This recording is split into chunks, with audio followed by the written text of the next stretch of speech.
one of the issues is that the airlines charge a lot of fees. It wasn't always like that, but they did something a few years back called unbundling.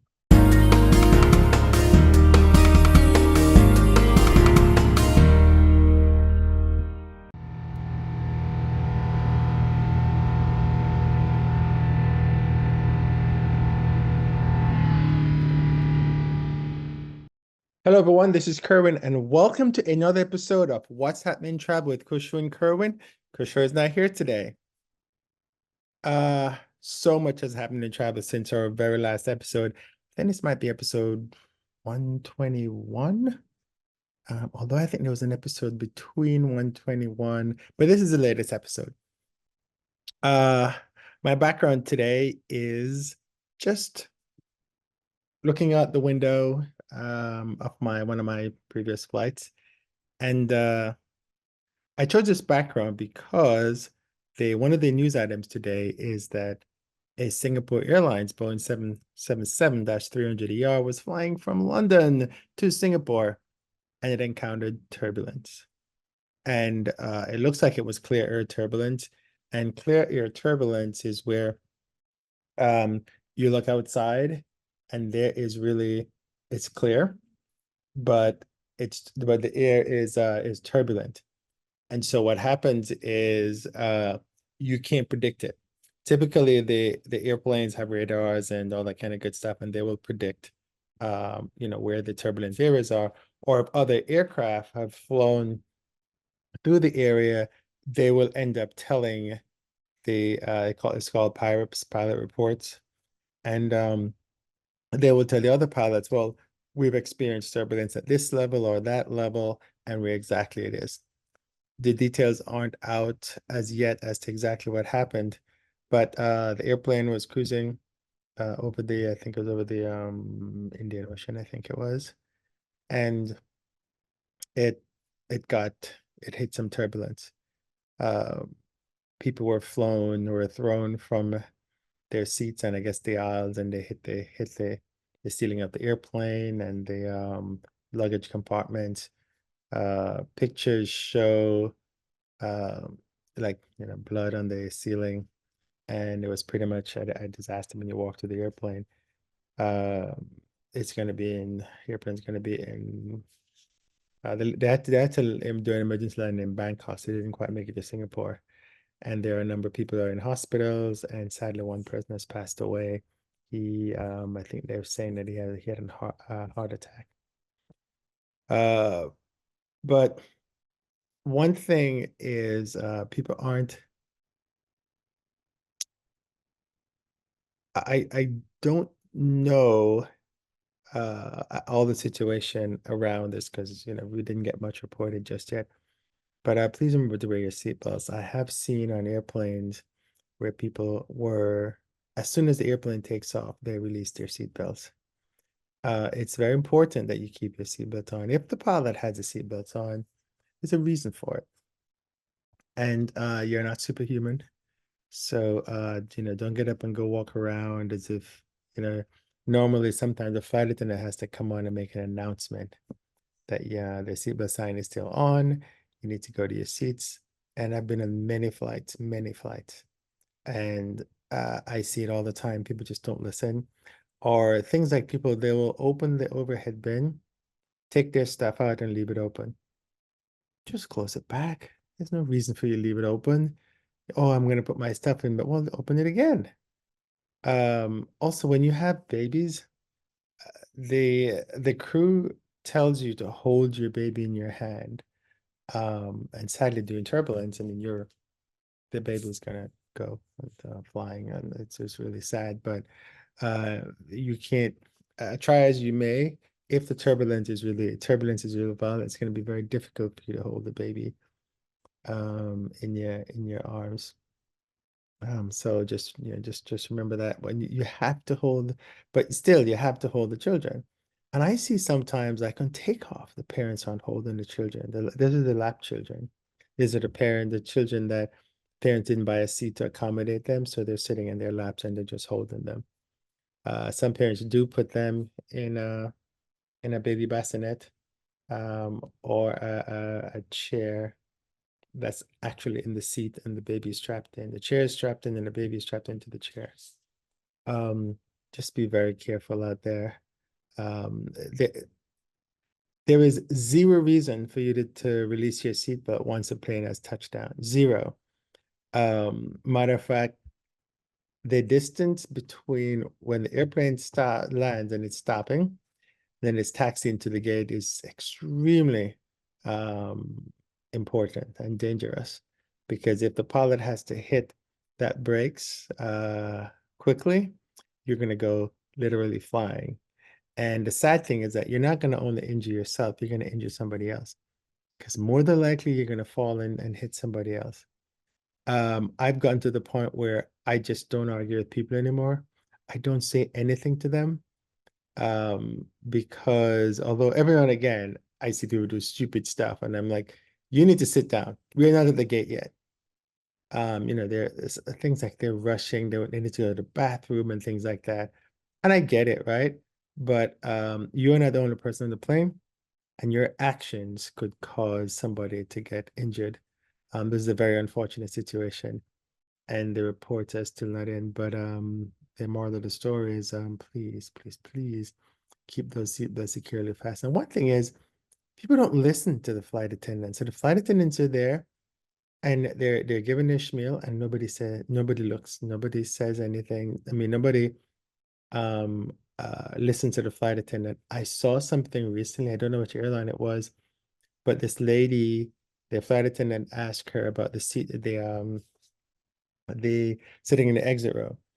And you have to give a verbal yes. Matter of fact, I was removed from the exit row once on Air Mexico because the flight attendant, she said, do you know how to speak Spanish? And I said, no. And I was on Air Mexico and I was coming from Mexico City. I was probably one of the few English speaking people on the plane. And so she said, no, you cannot sit here. And I had to move. So it's very important that you follow the instruction of the flight attendant. And so this lady, she's like, she started mouthing off. And then they said, okay, you have to move. She said, no, she's not moving. And yeah, she was mouthing off. Then the gate agent came, the pilot came, the flight attendant came, and the police officers came and escorted her off in handcuffs. And so she was arrested. So, I say this to say, please listen to your flight attendants. They're there for your safety. Seriously, they really are there for your safety. You do not realize how much they're there for your safety until you have an emergency situation. I've had an emergency situation. That's a talk for another podcast, though. But be careful out there. Keep those seatbelts buckled. Trying to think. Our next story is so a few weeks ago, the Department of Transportation came out with some wording to airlines. The problem that they were having that in the United States is the airlines are required to, if your flight is canceled, they need to give you a refund. And it's normally refunded back to the original form of payment. Problem that occurs is people have been having issues with that. And the issues, I think COVID really pushed that issue forward. Typically, what the airlines do, they sell what's called advanced bookings. And so when you sell advanced bookings, you use the money that you have in the future to basically run the airline today with whatever reserve and things that you have.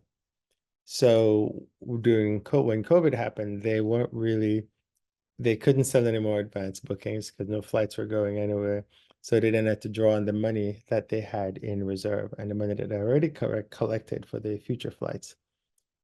Eventually that money dwindled or dried up. And so now they didn't have any money to refund passengers, or they were taking a slow time to give refunds and all that.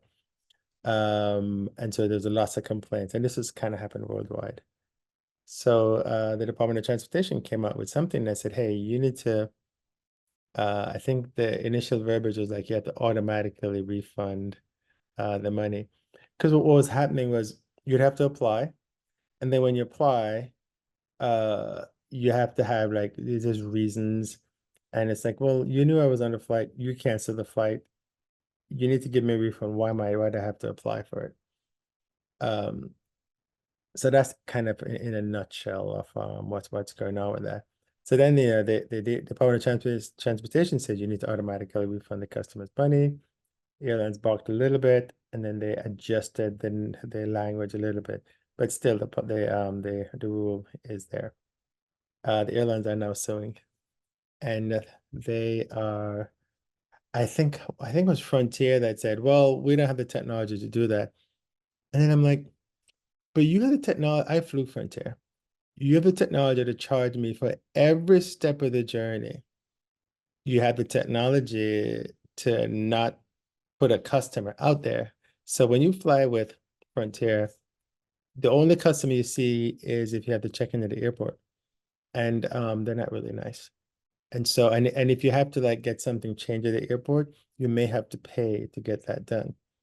I had some issues, and I actually had to um I had I spoke with I was trying to change an earlier flight, and I had to speak to somebody at the airport, and the line was incredibly long because they didn't have enough people to serve all the customers they had. And almost everybody who went up to the counter was unhappy. If you try to call, you have to pay. When I think you can text, which I did try doing, and they actually weren't bad on their texting. They did reply to me. Um, but the problem is that the left hand doesn't know. I left my computer on the plane, and I did get it back, and then I had sent a report in, and I told them after the report that I got it back. Then, but I still kept getting emails. Oh, we can't find your bag. I'm sorry, we can't find your bag. Then eventually, like, well, your bag's lost. We didn't find it. I'm like, but you already gave it back to me. I got it at the airport, and I told you that. So the left hand doesn't know exactly what the right hand is doing, yeah, in that case. But it said the airlines didn't like what the Department of Transportation is saying, and they are suing. They One of the issues is that the airlines charge a lot of fees. It wasn't always like that, but they did something a few years back called unbundling. And what unbundling means is they basically took whenever you buy a ticket, you just don't notice it because you just pay like you just pay like $10, say, and then that $10 is $2 for the fare, $1.50 for this person, $5.60 for that person, and things like that. So all that goes into the fare. And almost the taxes and fees, but there's a whole bunch of little fees that are in there. Now, I know that government always complains that the airlines are nickel and diming you, but next time you do a ticket, look at the international taxes if it's an international ticket. It's insane. So the amount of taxes and fees that are charged is just a lot of money that's out there. Um, it is all disclosed, but sometimes it's just kludgy, for want of a better word. So it's not properly presented to the customer. And some customers don't understand, some customers don't read. And so all they see is that you're advertising and say, hey, I have a $10 fare, and it is an asterisk. And for $10, you basically just get a ticket. So you have a seat. You don't have a seat assignment. You have to pay for a bag usually. If you want to check in at the airport, you have to pay. If you need a meal, you have to pay if they serve a meal. So there's a whole bunch of little things that are in there. I think the main problem is that all this is just very ridiculous. Or the other thing was that if they lost your bag that you paid for, then you need to get a refund for that. So there's a bunch of it's a number of things that they have. But I don't think the airlines liked it, and so they're suing. And so that's the other big news that is out there. Uh just going through here a little bit. So basically the new rule has required airlines and ticket agents to disclose any ancillary extra fees alongside the full fare. and that airlines provide information on all such fees to companies required to provide them. The individual fees must be disclosed on the airline's online platform and not displayed through a hyperlink according to the DOT. Because typically when you see the fare, you don't see the total. You see the total, but you don't see the breakup. And the breakup, you have to click on the link so you can see what the information is. Some airlines are really sneaky. They have a fare of $10, and then they have like a airline fee of like $200, which is very, very ridiculous. A few of the international airlines do that. And so there's at least 1, 2, 3, 4, 5, 6 US airlines that are part of the suit. And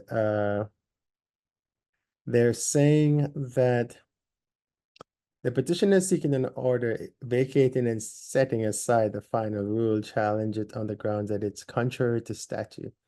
That's its legal terms, including it exceeds the department's authority and that it's arbitrary, capricious, or an abuse of discretion and otherwise contrary to law. US airlines care deeply about the customer's purchasing experience from first search to final purchase and invest heavily in their websites and mobile apps to ensure both transparency of all costs and ease of use for each customer, with a purchase path tailored to that customer's specific choice. This is from Airlines for America that said that. Airlines are ready to provide consumers with complete disclosure of all fees associated with air travel before any ticket purchase. But I think the problem is that a lot of customers, they don't read. They should read. We all should read whatever we're buying, but they don't. They just say cheap fee and they buy it and that's it and don't know what they get.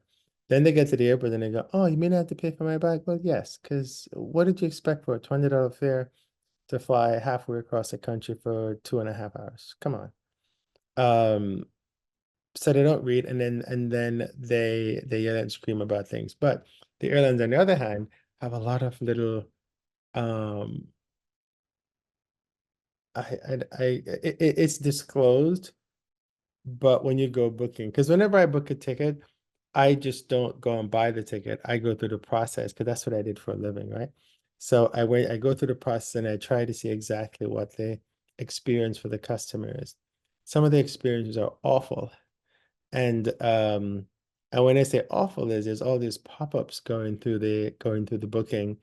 And I told you I already bought the ticket, but then you're asking me about this, trying to sell me all these things as I go through the process. If I want to change, and you're trying to upsell me, I get it. If I want to change something, then there's a ridiculous fee to change it. Although everybody had said, hey, we're not going to charge you any change fees. But now, like some airlines, if your ticket is under $100 and you want to change it, yeah, I think the change fee is like $100 or something like that. Or I know one of those, I had bought a ticket, I couldn't fly, and it was $98.60. And it would have been $100 to change it. And because it was under $100, I had to give the airline my money. And I was pretty annoyed at that because it's an airline that I use quite a bit. And I go, well, but I bought the ticket from you. I am gonna fly you. I have status on you, so I am gonna fly you. Why can't you just give me a credit for that money? It's not gonna hurt you if you give me credit for that money because I'm just gonna use it to buy another ticket anyway. And so which is why airlines like Southwest, people like them because they don't have that issue. Um, Although Southwest is changing quite a bit. Speaking of Southwest, that's our next story. Um, they have now, you can now book Southwest in Google Flights. Before you couldn't book Southwest in Google Flights, but effective this week, you can go down Google and you can see the prices. Normally, they would tell you that Southwest is on the route, but you wouldn't get the fare. So you'd have to go over to Southwest and do it.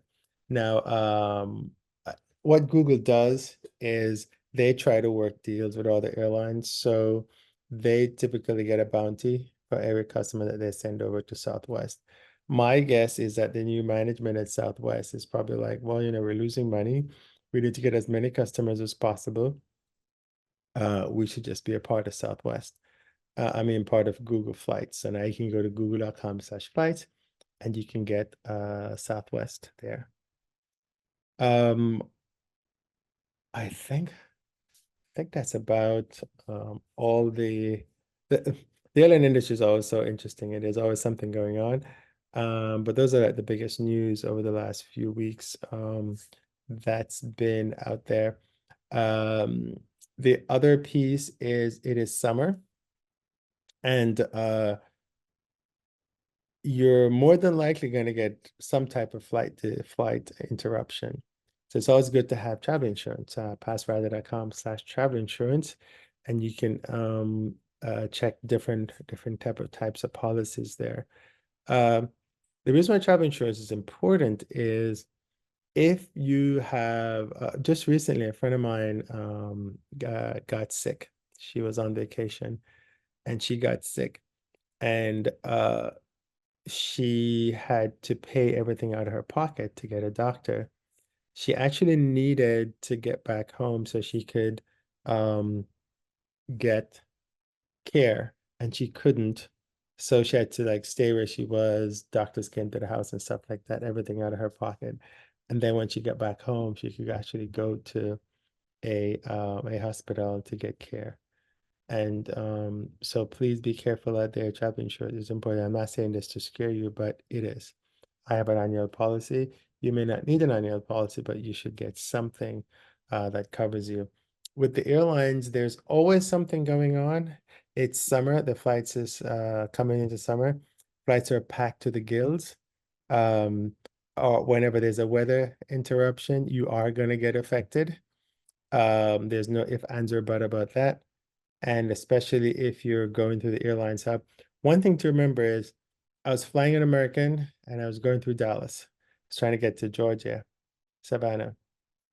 And they sent me a notice that, hey, by the way, we have weather problems in Dallas, so you can change your ticket. I changed immediately. And I flew through Charlotte instead. You have to do these quickly because while I was talking to the agent on the phone trying to get the flights, everything I said, she goes, oh, that's full. Oops, that's full. Oops, that's full. And they can't, I was trying to like just get any flight out to Charlotte. She's like, no, you have to get the flights that had the minimum connect time and the connection time can't, because she can't just pick this flight and then the next one that I told her. And so eventually she found something and I was able to fly out to Charlotte. But what I did is she couldn't connect me to the earlier flight because it was full. But then I stood by. And so in the American airline system, you have a method, and most airlines will have this, most US airlines anyway, have a way they can stand by for an earlier flight. With American, I stood by for the earlier flight at no charge. And by the time I landed in Charlotte, I had a seat assignment. And so I was able to fly in, I think it was a middle seat, but still it was a seat assignment, so I was fine with it. Otherwise, I had a confirmed seat later, but I would have had to wait. So you need to know how the systems work. And when you know how the systems work, you can basically work the system, right? A lot of people they say they're travel hacks. I don't call them travel hacks. I just think you just need to be smart about what you're doing. And speaking of travel hacks, um, I saw this video on YouTube where this girl was saying, oh, look at my travel hacks. Look at me. And what she was doing was she had a tumbler. And what she was doing was when she came, she brought little minis through security. Mini was alcohol. And then what she did when she came through security, she was putting the alcohol into into the container. I guess she went and bought like a soda or whatever it was she was drinking. And so she was drinking. So she's walking to the airport and she's sipping this thing. And I'm like, well, just so you know, that's against the airport rules. And you cannot get on a plane with alcohol. You can't drink your own alcohol. And people, the interesting thing was people had, when social media is really weird, when you tell people something and they think that they're correct, and then uh you start to tell them and they just go off on a tangent. So I'm over it, right? But just so you know, in the airports, you have designated areas where you can drink alcohol. Usually they have a sign that tells you no alcohol beyond this point if you're sitting at a bar. So you can drink at the bar, you can't take your drink walking through the aisleway. You also cannot drink your own alcohol. It's just not a thing, especially on the airplane. And the flight attendants will tell you you cannot. People like to sneak the little. Um, I don't get it, but people do that kind of thing. Do not drink your own alcohol in the airport. You can carry your own alcohol, um, if if it's in the right size to go through TSA or you've checked it in your bag or whatever you've done. You just cannot drink it, especially not on the airplane. Um, and so problem with social media is that when you say something, somebody will say something, and you're like, well, that's not correct. And then everybody else pounce on you, because you're the bad guy, because you're telling them how to protect themselves. You're telling them, look, you will get arrested for what you're doing. You don't want to do that. So that was quite interesting. But those are all the stories I had. Probably one too many. But this is Kerwin with PassRide.com and cruising on to come. Hope you have a great flight and a great trip wherever you're heading. And please, please, please, please buckle up, just like the pilots do in the cockpit when you are seated. Talk to you soon.